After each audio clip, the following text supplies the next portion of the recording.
여러분 안녕하세요. 도전할 것이 없는 놀이터. 오늘은 본문에 대한 간단한 설명과 그리고 학습 활동에 대한 답을 같이 알아보고 도전할 것이 없는 놀이터에 대한 과제를 안내하는 것으로 수업을 진행하도록 하겠습니다. 77쪽부터 보면 첫 번째 문단을 보면 부상에 대한 부상 두 가지가 나오죠. 회복이 가능한 수준의 부상과 회복이 어려운 수준의 부상을 얘기해주고 있습니다. 회복이 가능한 경미한 부상은 열린 태도가 필요하나 회복이 어려운 부상의 경우엔 가능하다고 얘기해주면서 두 번째 문단에 이제 회복이 불가능한 그런 회복이 매우 어려운 수준의 부상 매우 위험한 것이죠. 그래서 이럴 경우에는 놀이터를 반드시 고쳐야만 한다는 얘기를 해야 되고 그런 일은 없어야 한다고 얘기를 해주고 있습니다. 자, 그러면서 이제 세 번째 문단으로 가면 78쪽 놀이기구의 놀이 단계에서 기능적 놀이 단계, 그 다음에 기술적 놀이 단계, 그 다음 사회적 놀이 단계 세 가지 단계를 제시해 주고 있어요.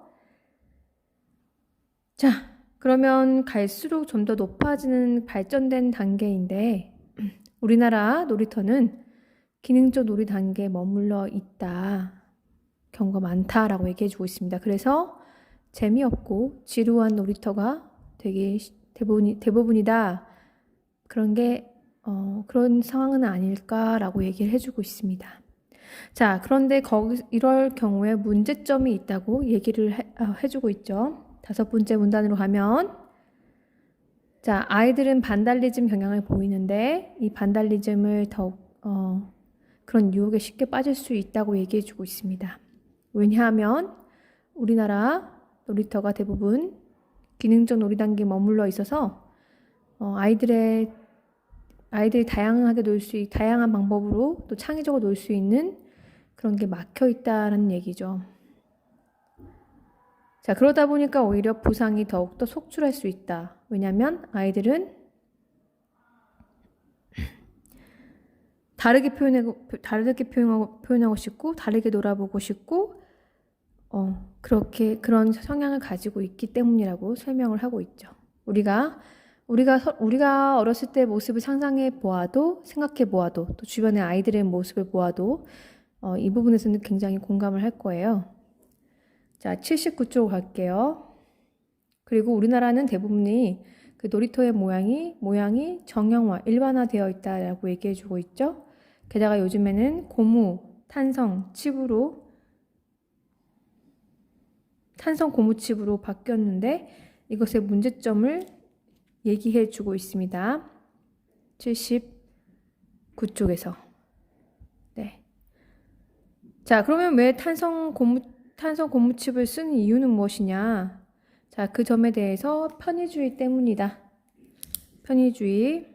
네, 어른들이 좀 더 자신들의 편리성 때문에 유지관리가 쉬워서 이걸 하지 사실상 아이들에게는 뭐 안전성 측면이나 또는 놀이에 그렇게 좋은 부분을 찾기 어렵다는 얘기를 해주고 있습니다. 자, 그 다음에 또 문제가 되는 점은 왜 우리나라 아이들의 놀이터가 문제가 되는가? 아이들이 서로 같이 어울려서 그 놀이기구로 사회적 놀이까지 진행을 시키고 싶지만 어른들은 아이들이 위험할까봐 또 그것을 막는다는 얘기입니다. 그렇지만 아이들이 스스로 위험을 다룰 수 있어야 한다. 어른들이 무조건 막는다고만 해서 좋은 것이 아니다라는 얘기를 해주고 있습니다. 자, 80쪽에 넘어가면요. 네. 자, 여기 뭐라 되어 있죠? 두 번째 줄에 보면은 도전에 가는 과정 자체가 놀이다.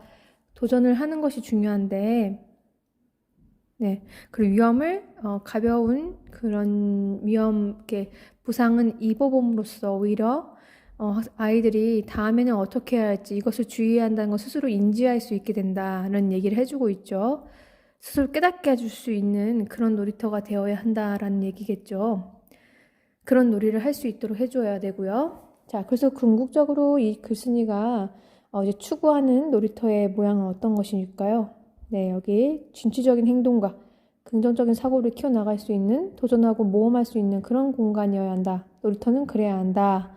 라는 얘기를 하면서 이 글을 마치고 있어요. 물론 인용한 부분이 있죠. 오가타 다카이로의 글을 인용하면서 이 글을 마치고 있습니다. 자, 이 글의 핵심어가 여러분 무엇일까요? 선생님 저번 시간 적어보라고 했는데 네, 핵심어. 자, 여러분만 생각한 게 좀 달랐을 것 같은데요. 자, 제목과 거의 같겠죠. 도전할 것이 없는 놀이터를 얘기하고 싶었던 것이고 도전할 수 있는 놀이터가 되자는 얘기를 하고 싶었던 것이죠. 자, 놀이란 나에게 어떤 의미인지 한 문장을 표현해 보자고 했는데 이건 정말 사람마다 다 각기 다양한 답변들이 나올 수 있겠죠. 꼭 여러분 놀이라고 하면 놀이터만 생각하진 않을 것 같아요. 선생님도 집에서 많이 좀 인형놀이를 많이 했던 기억이 나는데요. 네, 특히 그 책상 아래 구석진 부분에서 놀이를 했던 걸 되게 좋아했던 기억이 나요. 어린이들이 또 구석을 좋아한다는 이야기도 있습니다. 또 자신이 뭐 남학생이냐 여학생이냐 따라서 그 놀이 방법이 달랐을 수도 있고요. 자신의 성향이나 성격에 따라서도 다양한 놀이들이 여러분 마음속에 떠올랐을 것 같아요. 또 성장 환경에 따라서 숲이나 땅이나 또 바다나 이런 것들의 놀이가 떠올랐을 수도 있고 집 앞에 있는 놀이터부터 시작해서 집 안, 네, 다양한 곳들이 여러분한테 놀이의 공간이 되었을 것 같네요. 또 그것이 주는 의미도 각자 달랐을 것 같습니다. 할아버지 할머니 손에서 자랐거나 이럴 경우엔 또 그 놀이가 네, 할머니가 하시는 걸 지켜보는 모습 그 자체가 놀이인 사람도 있을 수 있겠죠. 자, 81쪽으로 가겠습니다. 네, 81쪽 가면은 놀이기구의 발달 단계를 설명한 부분 찾아 정리해보자고 했습니다. 여러분 이거는 책에 그대로 제시가 되어 있죠. 78쪽에 가면은 선생님이 지금 노란색 밑줄친 부분이 있죠. 예, 이것을 그대로 적으면 되겠죠. 네. 기능적 놀이 단계, 그 다음에 기술적 놀이 단계, 그 다음에 사회적 놀이 단계 각각 무엇인지 글에 그대로 제시되어 있습니다. 이 부분을 적어주면 되겠죠. 자, 그 다음 2번 놀이터에 대한 글쓴이의 인식을 파악하고 글쓴이가 바라는 놀이터의 모습과 비교해 정리해보자고 했습니다. 자, 오늘날 놀이터의 모습을 문제점을 지적하고 있었죠. 글쓴이가 첫 번째 기능적 놀이 단계에 머물러 있다는 얘기를 해주고 있죠. 그것서부터 문제가 시작돼서요. 그래서 재미없고 도전하지 못하는 놀이터의 모습이다 라고 얘기를 했고요. 그러다 보니까 다양성, 창의성이 부족하다라는 얘기하고요. 어린들의 편의주의로 만들어진 놀이터다. 편의만을 위한 놀이터다. 아이들을 위한 진정한 아이들을 위한 공간이 되지 못하고 있다는 점들이 문제점으로 지적되고 있죠. 다양성, 창의성이 부족하고 어린들의 편의를 위한 놀이터가 되고 있고 재미없고 도전하지 못하고 이런 놀이터라는 모습, 이런 부분을 얘기해주면 여러분이 잘 쓴 겁니다. 자, 그럼 글쓴이는 어떤 모습을 바랄까요? 네, 글쓴이가 바라는 모습도 80쪽에 잘 나와 있죠. 그리고 그가 문제점을 지적한 부분들이 그것이 개선된다면 바로 그가 원하는 방향이 되겠죠. 그러면 자, 창의적인 공간이 되려면 좀 더 아이들이 어느 정도 살짝 작은 수준의 그 위험은 감수할 수 있고 또한 다양한 방법을 놓을 수 있고 또한 창의적으로 놀 수 있는 그런 놀이터의 모습을 원하겠죠. 그래서 글에 제시된 것을 보면 진취적인 행동과 긍정적인 사고를 키워나갈 수 있도록 도전하고 모험할 수 있는 공간, 이런 놀이터를 원한다는 얘기죠. 그리고 무조건 위험을 배제하는 게 아니라 스스로 이렇게 놀아보면서 살짝 팔에 껍질이 까인다든지 아니면 어디에 쿵 부딪혀보는 경험을 함으로써 아, 이렇게 하면 위험하구나. 여기서는 이거는 하면 안 되는구나. 이런 것을 알아가는 것이 중요하다는 얘기가 나오고 있어서 스스로 그 안전을 깨닫고 그런 것을 지켜나갈 수 있는 공간이어야 한다는 얘기도 같이 해주고 있었어요. 여기 보면 79쪽에 아이들이 스스로 위험을 다룰 수 있어야 하는 그런 놀이터를 만들어 나가야 한다는 얘기가 되겠죠. 그래서 이 부분에 이런 부분들을 정리해주면 되겠습니다. 도전하고 모험할 수 있는 공간이고, 안전을 배울 수 있는 공간이어야 하고, 또 긍정적인 사고나 진취적인 행동을 키워나갈 수 있는 공간이어야 한다. 그런 것들이 글쓴이가 바라는 부분이었습니다. 자, 이제 넘어가서 여러분 83쪽에 5번으로 갈게요. 자, 놀이터가 나왔다. 이번 도시공원이 나왔네요. 우리 광양에도 공원이 있죠. 선생님이 순천에 살다가 왔으니까 순천을 떠올려 보면은 그 호수공원이 하나 있고요. 그 다음에 굉장히 큰 국가정원 하나 있었죠. 그런데 선생님 이거 읽어보니까 저도 참 많이 동의가 됐어요. 자, 그럼 하나씩 볼까요? 선생님 중요하다고 생각하는 부분에 밑줄과 동그라미 치라고 그랬죠? 1문단에서는 도시공원 얘기 나오고 있어요. 도시공원 얘기 시작하고 도시공원이 가장 중요하죠? 그래서 1문단을 정리하면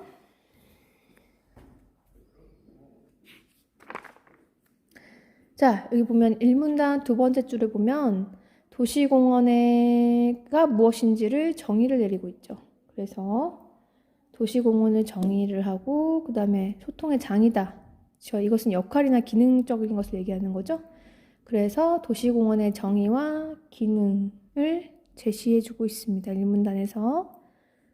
자, 그런데 도시공원을 일반인들은 이용하기 쉬운데 약자들, 사회적 약자들 이런 사람들은 이용이 쉽지 않다. 신체적 제약이 있어서 어렵다라는 얘기를 해주고 있습니다. 이게 핵심이죠. 자, 왜 어렵냐? 자, 왜 어려운지 상세하게 얘기해주고 있죠. 저는 대중교통을 이용하기가 어려운 위치예요. 그래서 자가용 없으면 가기 어렵다. 정말 여러분이 그렇다 생각이 들죠? 특히 여러분 가까운 옆에 그 옆 도시 그 국가정원 생각해 보세요. 굉장히 멋지게 잘 지어졌지만 접근성이 쉽지는 않죠. 자가용이 있으면 편하겠지만 그렇지 않을 경우에는 굉장히 가기가 쉽지가 않아요. 그리고 갔다 하더라도 이렇게 사회적 약자들이 이용하기에는 시설이 불편하다는 얘기예요. 고려가 안 됐다는 얘기예요. 예를 들면 듣지 못하는 사람, 보지 못하는 사람, 걷기가 어려운 사람, 팔이 팔을 움직이기 어려운 사람들, 이런 사람들은 거기 이용하기가 여러분 상상해 보세요. 쉽지 않겠죠? 계단 같은 거 있으면 오르기가 어려울 것이고, 앞에 무슨 장애물이나 이런 것도 있다 할지라도 굉장히 곤란해질 거예요. 자, 그리고 동선이 복잡하거나 안내 표시가 없어서 동선이 복잡하거나 안내 표시가 없으면 사실은 일반인들도 좀 이렇게 다니기가 쉽지 않을 텐데 도시공원도 그런 경우가 많다는 얘기입니다. 특히 휠체어 끌거나 이런 사람들은 계단이 연속적으로 있거나 그런 경우에는 아주 어렵죠. 계단이 한 칸만 있어도 사실은 불편하죠. 휠체어로 타고 다니는 사람들 경우에는요. 또는 못발을 짚고 있는 사람들도 계단이 한 칸만 있어도 굉장히 불편합니다. 자, 마지막 문단을 가면 그래서 이런 문제점을 지니고 있기 때문에 도시공원을 만들 때 어떻게 해야 되느냐?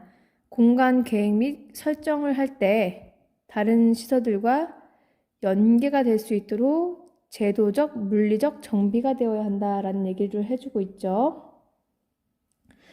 주변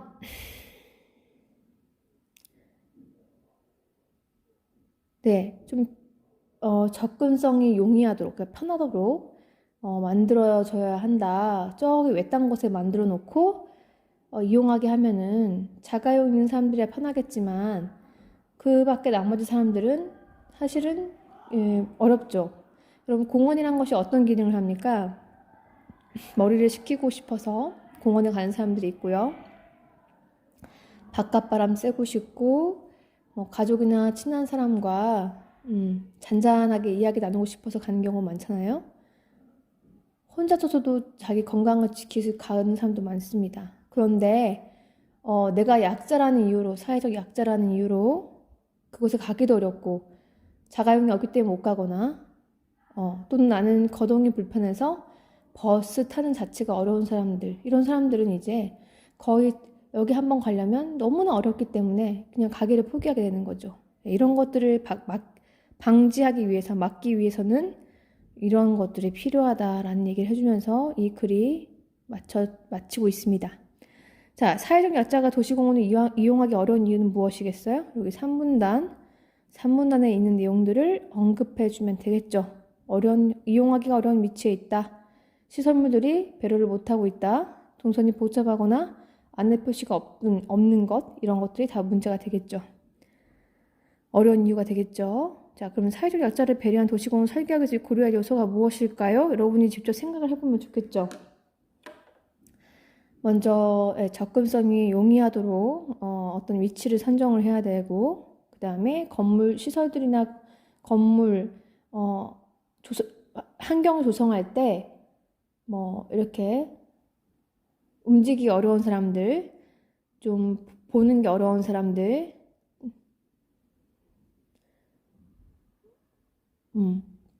뭔가 동작을 행하기가 쉽지 않은 사람들까지 고려한 설계가 이루어지는 게 중요하겠죠. 네, 그래서 두 다리로 막 이렇게 성큼성큼 걷지 못하는 사람들도 여기 나와서 자연을 만끽하고 주변 환경을 관광하거나 볼 수 있도록 이렇게 만들어지는 것이 중요할 테고요.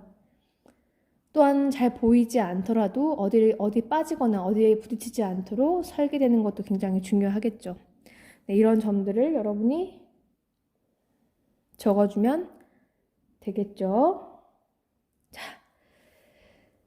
네, 그래서 우리가 이렇게 지문도 알아보았습니다. 여러분, 이 글은요, 설명하는 글, 성찰하는 글, 감상하는 글, 그리고 그런 글 중에 이건 무슨 글일까요? 네, 이 글은 주장하는 글이 되겠죠? 네, 우리나라 놀이터가 대부분 지루하고 재미없게 만들어졌다. 그리고 아이들한테는 이런 놀이터가 필요하다라는 것을 주장하는 논설문이 되겠죠. 자, 그럼 여러분, 이 글도 논설문이니까 서론, 본론, 결론으로 구성이 될 텐데요. 어디까지가 서론일까요? 네, 서론은 첫 쪽부터 해서 다음 쪽 넘어가서